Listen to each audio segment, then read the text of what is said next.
pacaran sebelum akad nikah, pacaran haram. Dan semuanya pacaran sebelum nikah tertuju kepada perzinahan. Sama dengan zina. Keluar berdua ke bioskop dingin-dingin, jalan malam-malam berdua gitu kan. Terus kemudian tidak terjadi apa-apa. Gimana caranya? Dengan wanginya, dengan cantiknya, dengan gagahnya. Yang lucu ini orang tuanya. Pamitnya om, ya silahkan. Silahkan apa? Silahkan zinai anak saya. Lah iya. Laki-laki datang terus jemput sama-sama. Pulang jam 12 malam. Oh nggak apa-apa. Nggak apa-apa gimana? Nggak boleh, haram. Perbuatan mereka apa? Itu berarti bapak ibu juga tanggung. Gitu kan? Nggak boleh sama sekali. Haram. Semua tujuannya ke zina. Maka istighfar dulu. Silakan pacaran sampai capek setelah nikah. Sampai capek. Hamil 2 kali 3 kali nggak apa-apa. Punya anak banyak, pahalanya banyak. Hah? Pacaran deh. Mau pegangan, mau ciuman, mau ke hotel, mau safar, fadhal silakan. Akad nikah, lamar baik-baik. Baik. Saran saya pertama berbanyak istighfar. Mungkin ada dosa yang menghambat. Yang kedua, istikharah kepada Allah. Karena istikharah ini jalan pintas doa. Doanya sudah masyhur, ya Allah, zat yang mengetahui yang gaib, yang juga mengetahui yang nyata dan yang gaib, ya. Doanya itu Allahumma inni astakhiruka bi'ilmika, ya Allah aku meminta petunjuk darimu dengan keluasan ilmumu, wa astakbiruka biqudratik, dan aku juga memohon dengan kemahakuasaanmu. Fa innaka taqdir wa la aqdir, sesungguhnya engkau mampu dan aku tidak mampu, wa ta'lam wa la alam, dan engkau mengetahui dan aku tidak mengetahui. Fa innaka allamul ghuyub, ya, sesungguhnya kau zat yang maha mengetahui yang gaib. Allahumma in kana hadzal amr, ya Allah kalau perkara ini, lalu disebutkan perkaranya. Misal dalam Indonesia pun tidak apa-apa, ya. Kalau kita sudah baca doa istikharanya, pegang buku doanya, baca, kemudian pas dikatakan, ya Allah kalau perkara ini sebutin pernikahan saya sama fulana, baik buat saya, khairun li fi dini wa dunyaya wa ma'ashi wa akibatu amri, baik buat saya dalam agama, dalam urusan dunia, dalam kehidupan saya, masa depan saya nanti, faqdurhu li, takdirkanlah itu buat saya, wa yassirhu li, mudahkanlah buat saya, thumma raddini bih, ya, kemudian buatlah saya ridho dengannya, gitu kan. Kemudian sebaliknya, Allahumma in kana hadzal amr, kalau seandainya perkara ini ya Allah, syarrun li fi dini wa dunyaya wa 'ashi wa akibatu amri, buruk bagi saya dalam kehidupan, di dalam agama saya, kehidupan saya, masa depan saya, gitu kan, di harta saya, fasrifhu anni, maka alihkanlah, ya, itu perkara ini, orang ini, pernikahan sama dia dari aku. Wasrifni anhu, dan alihkan saya dari dia. Tsumma qdur li khaira haitsu kana waraddini bihi, dan tunjukkanlah bagi saya kebaikan dan buatlah saya ridho dengan itu. Doa istikharah mulia. Jadi yang kedua istikharah, minta kepada Allah petunjuk. Kalau memang baik buat kita, Allah akan mudahkan. Tiba-tiba orang tuanya setuju, tiba-tiba ada jalan untuk itu. Atau memang kalau buruk, pasti ada saja penghalangnya. Maka pekalah menangkap itu. Gitu kan? Jadi ini perlu difahami. Yang kedua istikharah.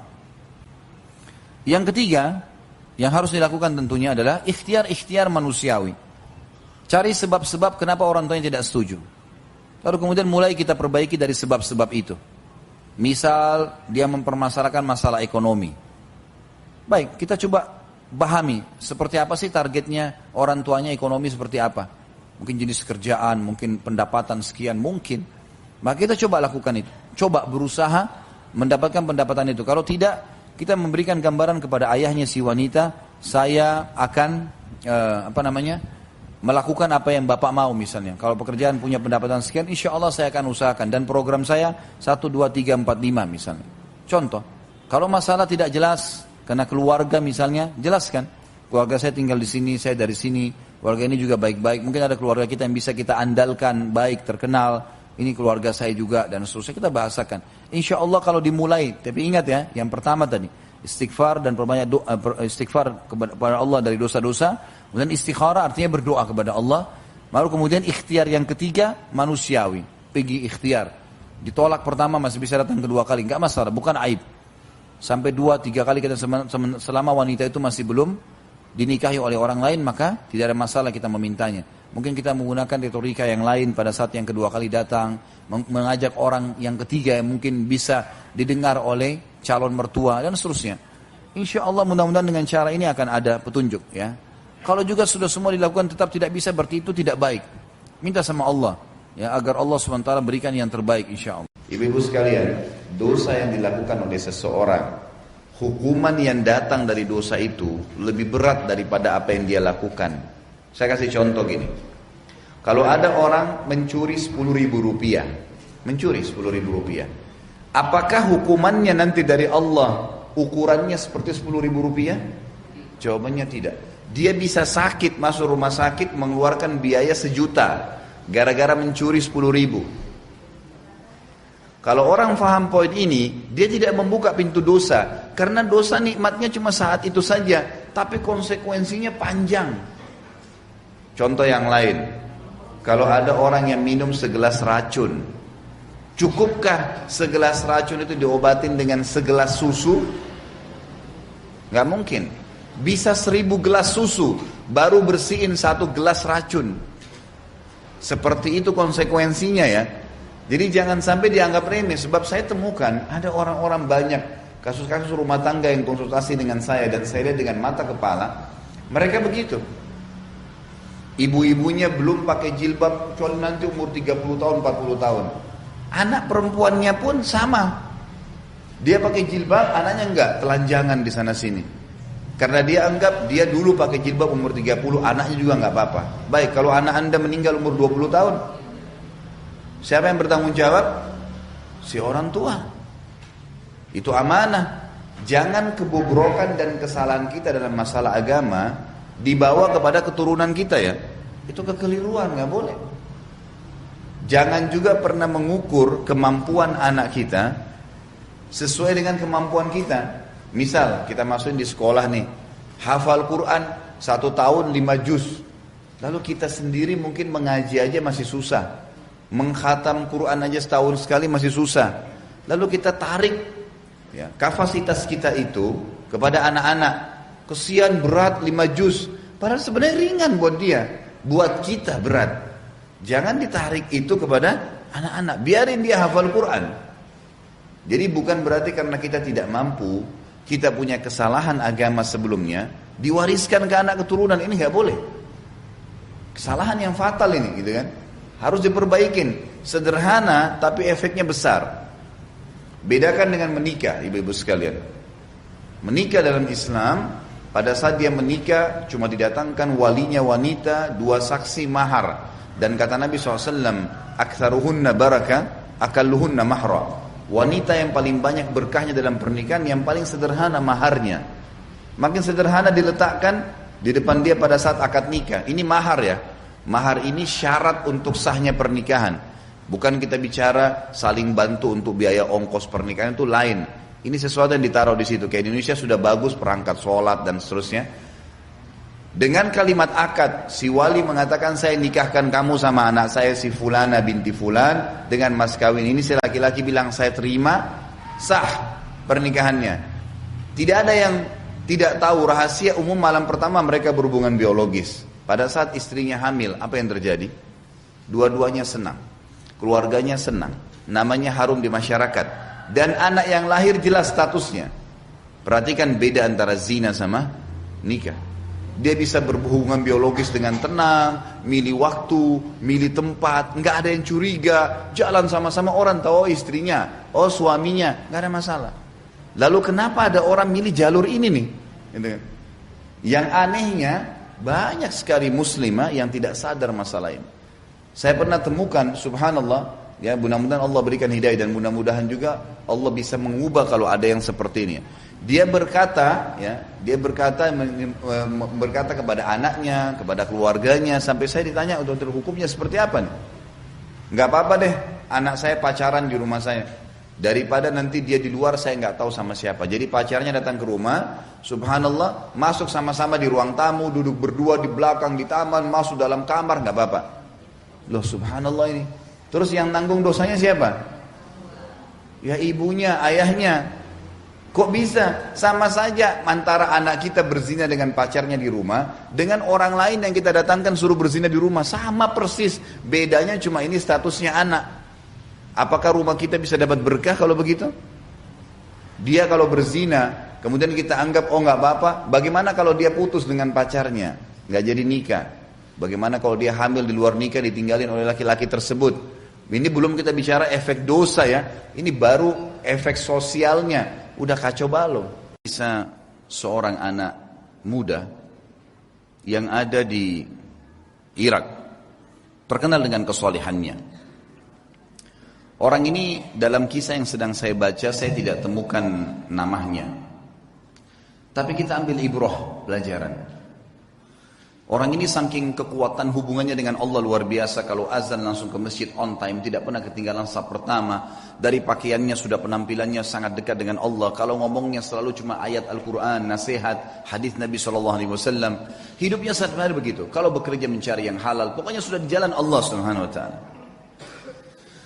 Orang ini memiliki kelebihan fisik, sangat gagah. Di Baghdad terkenal pada saat itu dia adalah anak yang paling gagah. Umurnya juga masih sekitar 19 tahun pada saat itu kisah ini terjadi. Sampai menjadi buah bibir di kalangan seluruh wanita di Baghdad pada saat itu. Berharap wanita bisa ngobrol saja sama dia, karena luar biasa. Tampannya, orangnya santun, sampai dikejar-kejar. Yang terjadi saudaraku, ada satu wanita kaya, seorang istri pejabat pada saat itu, terkenal dengan kecantikannya, kekayaannya. Semua laki-laki juga mengejar dia karena kelebihan fisik yang dia miliki. Dia berkata kepada orang di sekitarnya, saya akan menaklukkan laki-laki itu dan pasti dia akan berzina dengan saya. Yang terjadi saudaraku, dibuatlah sebuah tipu daya syaitan di depan rumah orang ini, perempuan ini. Kebetulan waktu suaminya lagi pergi bertugas keluar kota, dan zaman dulu orang kalau tugas berbulan-bulan dan Allahu a'lam bisa kembali atau tidak, karena memang mereka pada zaman itu tidak ada komunikasi, tidak ada transportasi kayak kita sekarang, tidak ada alat komunikasi menurut saya yang bagus seperti sekarang, dan tidak ada transportasi. Ini jelas dia lagi di rumahnya, dia berhias dengan semaksimal mungkin. Kecantikan yang dia miliki dengan semerbak minyak wangi yang luar biasa. Kemudian dia bilang sama dayang-dayangnya, kalau anak muda itu lewat di depan rumah, bilang kalau di dalam rumah ada orang yang sedang sakit dan tidak ada laki-laki yang bisa bantu, tolong bawa ke tabib. Dijebaklah anak muda ini. Begitu dia lewat, tiba-tiba dayang-dayangnya keluar 3-4 orang dengan teriak-teriak, tolong bantu, tuan kami sedang sakit. Sampai akhirnya tidak ada laki-laki dan tolong bantulah. Akhirnya si laki-laki ini masuk ke dalam rumah tersebut. Waktu dia masuk dalam rumah tersebut, saudaraku seiman, maka yang terjadi adalah, yang terjadi pada saat itu, ditutup pintu. Kemudian si perempuan yang tadi licik ini berkata, kalau kau tidak mau berzina dengan saya akan teriak bahwasanya kau sengaja datang untuk mengganggu saya di rumah saya. Dijebak. Waktu itu rumah semua berdekatan, sedikit teriakan sudah kedengar. Serba salah. Apa yang harus dia lakukan? Terjebak di sebuah ruangan rumah dengan wanita yang sempurna. Terjebak di sebuah ruangan, wanita di depan matanya dengan kesempurnaan, cantik, kaya, punya jabatan. Tinggal minta dia berzina saja. Hanya itu. Dia bisa menikmati, dia bisa mendapatkan harta dan seterusnya. Tapi saudaraku, orang yang sudah mengenal Tuhannya Allah berbeda. Dia sudah tahu siapa dia sudah tahu siapa yang akan dia hadapin dari makhluk juga ini. Dia sudah tahu bagaimana hukum Tuhannya. Dia sudah tahu janji-janji Allah nanti kalau dia meninggalkan yang haram, nantinya di surga akan dibalas apa. Dia sudah pelajari semuanya. Maka dia pun berdoa kepada Allah mengatakan, ya Allah, engkau tahu bagaimana aku menjaga hubunganku denganmu dengan baik. Dan dari dulu aku sudah selalu digoda untuk melakukan hubungan dengan lawan jenis dan aku selalu menahannya. Kenapa sekarang aku tiba-tiba masuk dalam sebuah jebakan syaitan yang seperti ini? Selamatkanlah ya Allah. Tiba-tiba dia rasa mules, perutnya gak enak. Kemudian dia bilang, saya mules, saya butuh kamar kecil. Kata perempuan tersebut, kamar kecil di depan mata saya ini, buka, silakan masuk. Tapi tetap setelah kau keluar kau akan zina dengan saya. Kalau enggak saya akan teriak. Dia masuk, kemudian dia buang air besar. Dalam kisah ini, maaf, kisahnya memang begitu. Buang air besar. Setelah buang air besar, muncul ide di pikiran dia. Tiba-tiba Allah berikan petunjuk, dia mengambil kotorannya sendiri, dia tempel di bajunya. Pada saat dia keluar dari ruangan tadi, si perempuan kaya ini yang terkenal dengan kebersihannya, kecantikannya segala, kaget melihat. Tadinya bajunya rapi orang ini, tiba-tiba penuh dengan kotoran dia sendiri. Lalu dia mengatakan, kenapa kau begini? Dia bilang, saya begini orangnya. Inilah yang sedang terjadi sekarang. Maka kalau kau memang mau berzina, saya orangnya sudah seperti ini. Ini kotoran di badan saya. Akhirnya perempuan tersebut mengatakan, keluarkan laki-laki ini jorok dan kotor. Dikeluarkan dari perempuan tadi, dan dia begitu keluar di depan rumah perempuan tadi, sujud syukur kepada Allah selamat dari zina. Bagaimana seseorang kalau tahu dan mengenal Tuhannya, dia akan menyelamatkan dirinya dari dosa, bukan cuma terjerumus. Sudah terjebak masih bisa lari, teman-teman sekalian. Betapa lemahnya banyak orang di antara kita, bukan cuma dijebak, dianya sengaja jerumuskan dirinya. Padahal sabda Nabi SAW jelas dalam hadis Bukhari. Kalau seseorang hamba berbuat dosa, satu dosa kecil, tertetes di dalam hatinya titik warna hitam, kelam. Kata ulama hadis begini, maksudnya apa tetesan hitam itu? Dia akan merasa beberapa hari ke depan hidupnya gelap, hidupnya sulit dengan satu dosa kecil. Hidupnya sulit, kelam, banyak pintu-pintu rezeki yang masih tertutup sampai titik hitam itu bersih. Apa kata Ibnu Umar radhiyallahu anhu? Aku mengetahui beratnya dosa kecil yang aku lakukan. Akar dzam, dosa yang paling kecil. Mungkin kita cuma melihat sesuatu yang biasa, mungkin cuma sekedar dengar sesuatu yang tidak disengaja. Saya tahu Allah mengharamkan saya sholat berjamaah subuh di masjid sebulan. Terharamkan dari ibadah gara-gara dosa yang paling kecil bagi dia.